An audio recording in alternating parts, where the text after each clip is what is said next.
الحمد للہ وکفا والصلاة والسلام علی عباده الذین اصطفا اما بعد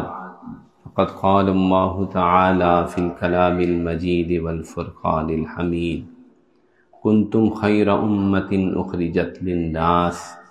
تأمرون بالمعروف وتنہون عن المنکر وقال تعالی فی مقام آخر قل هذه سبیلی ادعو الی اللہ علی بصیرۃ انا ومن اتبعنی وسبحان اللہ وما انا من المشرکین وقال النبی صلی اللہ علیہ وسلم فلیبلغ الشاہد الغائب او کما قال علیہ الصلاۃ والسلام اللہم صل علی سیدنا محمد وعلی آل سیدنا محمد وبارک وسلم اللہم صل علی سیدنا محمد وعلی آل سیدنا محمد وبارک وسلم۔ اللہ جل جلالہ نے انسان کو جو صلاحیتیں عطا فرمائیں اس میں ایک بڑی صلاحیت بیان کرنے، بولنے اور اپنی بات کو آگے پہنچانے کی ہے۔ چنانچہ یہ صلاحیت انسان میں ممتاز ہے، اور سورۃ الرحمن کے اندر اللہ تعالیٰ نے خاص طور پہ اس کا تذکرہ فرمایا، الرحمن علم القرآن خلق الانسان علمہ البیان، کہ بہت مہربان نہایت رحم کرنے والی ذات رحمان کی ذات جس نے انسان کو قرآن سکھایا، انسان کو پیدا کیا اور اس کو بولنے اور بیان کی صلاحیت عطا فرمائی۔ چنانچہ جب سے انسان بنے ہیں، یہ کائنات میں حضرت انسان کا اس دنیا میں آنا ہوا ہے، تب سے انسان بولتا ہے، بات چیت کرتا ہے، مختلف زبانیں اللہ جل جلالہ نے عطا فرمائیں۔ ہر قوم، ہر ملک والا اپنی زبان بولتا ہے، اور اس میں بنیادی جو صفت ہے بیان کرنے کی، اپنی بات کو آگے پہنچانے کی، وہ موجود ہے۔ زبان کوئی بھی ہو، انگریزی ہو، اردو ہو، فارسی ہو، سنسکرت ہو، عبرانی ہو، سریانی ہو یا عربی ہو، جتنی زبانیں دنیا میں بہت ساری، سرائکی ہو، پشتو ہو، بلوچی ہو، جتنی بھی زبانیں ہیں، یہ زبان تو ایک ذریعہ ہے۔ اصل جو صلاحیت ہے وہ بیان کرنے کی صلاحیت ہے، کہ میں اپنی بات کو آگے بیان کر سکوں، پہنچا سکوں، اور یہ انسان کا خاصہ ہے، اور یہ اللہ جل جلالہ کی قدرتوں میں سے قدرت ہے۔ واختلاف السنتکم والوانکم، کہ انسان کی زبانیں بھی فرق ہوتی ہیں اور ان کے رنگ بھی فرق ہوتے ہیں۔ تو یہ اللہ تعالیٰ کی قدرت کی خاص نشانی ہے۔ اللہ تعالیٰ نے مختلف رنگوں کے انسان پیدا کیے اور مختلف بولیاں اور زبانیں پیدا کی، اور ہر زمانے میں جو ہے وہ بولی چلتی رہی، اور اس کے اندر یہ بیان اور زبان اور کلام کا کام جاری رہا۔ ہمارے ملک میں ایک زبان ہے سندھی، جو کہ بہت قدیم زبان ہے۔ مجھے ایک دفعہ سندھ کے دورے کے اندر ایک بہت بڑی لائبریری میں جانے کا موقع ملا۔ میرا خیال تھا کہ سندھی زبان سائیں آؤ مٹھو بھلو چھو ایسے کچھ بولتے ہیں، وہ ایک عام سی زبان ہے، ایک دیہاتی سی زبان ہے۔ لیکن اس لائبریری میں سندھی زبان کے سیکشن میں جب میرا جانا ہوا تو میں دیکھ کر متحیر ہو گیا کہ بے شمار تفاسیر قرآن سندھی میں موجود ہیں، قرآن کے ترجمے سندھی میں موجود ہیں،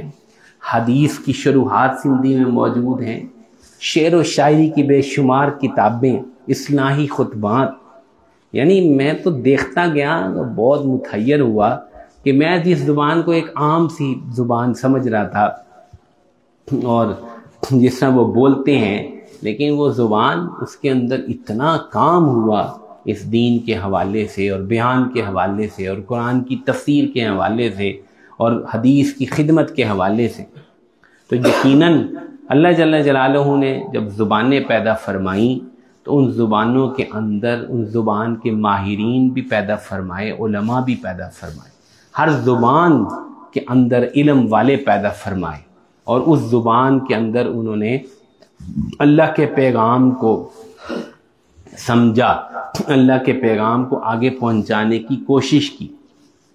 چنانچہ یہ بات جو ہے بہت حیران کن تھی، لیکن یوں جو ہے وہ اور زبانوں کو دیکھنے کا موقع ملا، پشتو کو پھر دیکھنے کا موقع ملا، ایک دفعہ پشتو کے حوالے سے کتابیں دیکھنے کا موقع ملا۔ تو پشتو زبان بھی ایک مشکل زبان ہے، لیکن اس کے اندر بہت زیادہ کام ہوا اور بہت کچھ اس کے اندر لکھا گیا۔ تو میرے بھائیوں، اللہ جل جلالہ نے جو بھی زبان جس کو دی، اللہ تعالیٰ نے ہر زبان کے اندر علماء اور علم والے پیدا کیے، اس زبان کی ایک شکل بنائی، الفاظ بنائے، بیان اور کلام کا طریقہ بنایا، اور مقصود ان تمام زبانوں سے، ان تمام چیزوں سے کیا تھا کہ اللہ جل جلالہ کا جو پیغام ہے اس کو انسان جو ہے وہ سمجھ لے، اور اللہ تعالیٰ کی جو مراد ہے، جو بندوں سے اللہ تعالیٰ چاہتے ہیں، اس کو انسان جان لے۔ چنانچہ جو کتابیں اللہ تعالیٰ نے نازل فرمائی، تورات سریانی میں، انجیل عبرانی میں، اور زبور پتہ نہیں کون سی زبان ہے زبور کی، اور اس سے پہلے جو صحیفے حضرت موسیٰ علیہ السلام پہ نازل فرمائے، حضرت ابراہیم علیہ السلام پہ صحیفے نازل فرمائے، مختلف زبانوں کے اندر یہ صحیفے، یہ کتابیں نازل ہوئیں، اور جو نبی آئے، وما ارسلنا من رسول الا بلسان قومہ، جو بھی نبی آیا وہ اپنی قوم کی زبان بولتا تھا، اس نے اللہ کا پیغام اپنی قوم کی زبان میں ان کو پہنچایا۔ ہر نبی نے یہ کام کیا۔ اگر میں یہ کہوں کہ دنیا میں اگر 5000 زبانیں ہوئی ہیں، اور تو میں یہ آسانی کہہ سکتا ہوں کہ اللہ تعالیٰ نے ہر زبان بولنے والی قوم کے اندر اپنے نبی بھیجے، جنہوں نے انہی زبانوں کے اندر اللہ کا پیغام، اللہ کا کلام، اور اللہ تعالیٰ کی جو دین کی موٹی موٹی باتیں ہیں، توحید ہے، شرک ہے، عبادت ہے، نماز ہے، ان سب کو کر کے دکھائے، ان سب کو پہنچائے۔ لیکن میرے بھائیوں، اللہ جل جلالہ نے جب رسول اللہ صلی اللہ علیہ وسلم کو بھیجنے کا ارادہ فرمایا تو ایک فیصلہ فرمایا، اور وہ فیصلہ یہ فرمایا کہ اب کوئی نبی نہیں اور بھیجوں گا۔ ختم نبوت کا فیصلہ فرما دیا، اور یہ ہمارا پکا قطعی یقین ہے کہ رسول اللہ صلی اللہ علیہ وسلم کے بعد اب کوئی نبی نہیں آئے، اور اس کے منکر کو ہم بالکل کافر سمجھتے ہیں۔ یہ ہمارا کامل یقین ہے، اور اللہ تعالیٰ نے اپنی کتاب میں ما کان محمد ابا احد من رجالکم ولکن رسول اللہ وخاتم النبیین، اور رسول اللہ صلی اللہ علیہ وسلم نے اپنی حدیث میں واشگاف الفاظ میں، کھلے الفاظ میں، انا خاتم النبیین لا نبی بعدی ولا رسول بعدی، اعلان کر دیا میں آخری نبی ہوں، میرے بعد کوئی نبی نہیں، کوئی رسول نہیں۔ ان الرسالۃ والنبوۃ قد انقطعت، میرے بعد رسالت و نبوت ختم ہو گئی، بالکل، اب کوئی صورت ہی نہیں۔ تو اب جب اللہ جل جلالہ نے فیصلہ فرما دیا کہ ایک نبی میں بھیجوں گا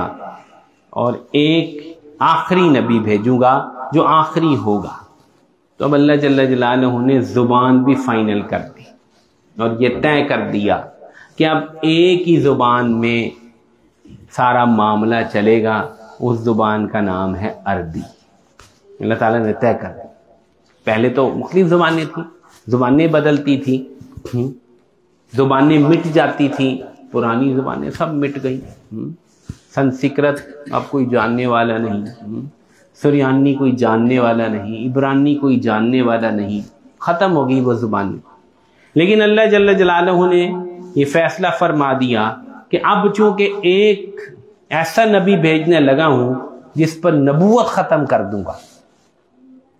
اس لیے ایک زبان کا انتخاب فرما دیا، اس زبان کا نام ہے عربی، اور اس زبان کے اندر جو اپنا پیغام ہے اس کی حفاظت کا ذمہ لے لیا، انا نحن نزلنا الذکر وانا لہ لحافظون، ہم نے اس کلام کو نازل کیا اور ہم اس کی حفاظت کریں گے۔